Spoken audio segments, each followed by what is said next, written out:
Hello, I thought I would talk to you guys today about how I kind of get started in Gradeless because I've been asked that question a lot. And so I think the best place to start is actually in your curriculum and driving down your course into key skills. So I actually physically had my copy of my curriculum. I went ahead and photocopied the curriculum for the course that I was doing, which happened to be the grade 11 physics.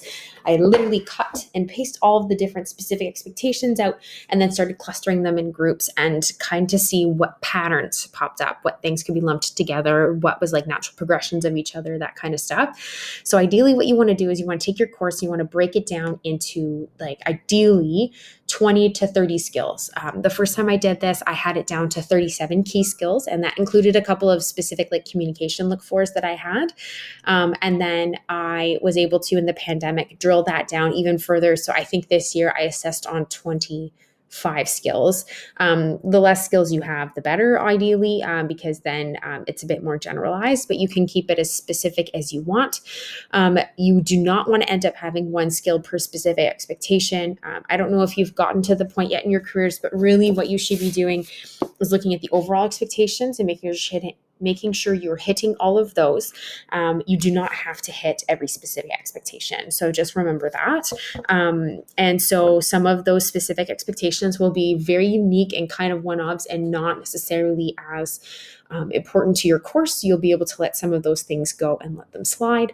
Just another thing to consider. I know when I did this first for the grade 11 course, I did have a contact with my grade 12 teachers and just make sure that the key things I was focusing on in grade 11 would be setting the kids up for the best success that they could have in grade 12. So it is always good to keep other people in the loop, especially when we're talking about progressive courses. One thing I was going to say, when you're doing your skills list, if you want a really nice, slick way of organizing it, the British Columbia curriculum is actually separated into two key categories. One they call curricular competency, which basically is your department skills list, and then your content is your specific skills for your course. So for example, with us in science, a curricular competency would be key science skills that would be the same or building from 9 to 12. So talking about those lab skills, critical thinking, communication, the things that are kind of core themes amongst science literate students. And then the content stuff is more physics-based skills. So for me, I think it would be really cool to, as a team, as a science department, kind of go through these curricular and see that progression and map that progression from 9 to 12 and keep those kind of science skills separate from your actual content skills, because I think that those two you can use content to show the science skills, but I think that they should be two separate things to just consider and think about with streamlining courses and working together with your departments. That would be kind of a cool way to organize it. When I get my skills set up, I kind of list them off. In this particular case, I kind of color coded them by unit. And so these were the key skills I was looking for in the grade 12 course, the 1 year when I taught it. And then for students, put those into what I refer to as I can statements.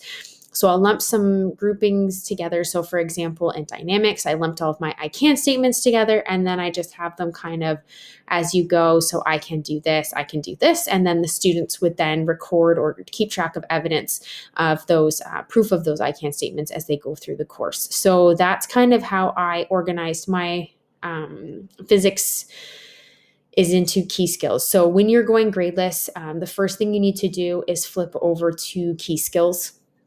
And moving away from a marking, basically you want to figure out what the point of your course is and why they need to take it and what they need to have moving forward onto the next phase. So that would be my first step for you in a gradeless journey is first step, what is the point of your course and what do they need to do walking out of it, and drill down into those key steps. And then once you've got those, then you'll be able to look at your assessments and say, do they match or do they help students show some of those key skills? And if the answer is yes, then keep them. And if not, then move on. So I'll talk a little bit more about key skills later. But I just thought I would just give you guys kind of an intro and the first step here. And this took me a couple of months to get my head wrapped around, just as a heads up for timing, in case you're worried that it's taking too long. It's a big one to get your head wrapped around.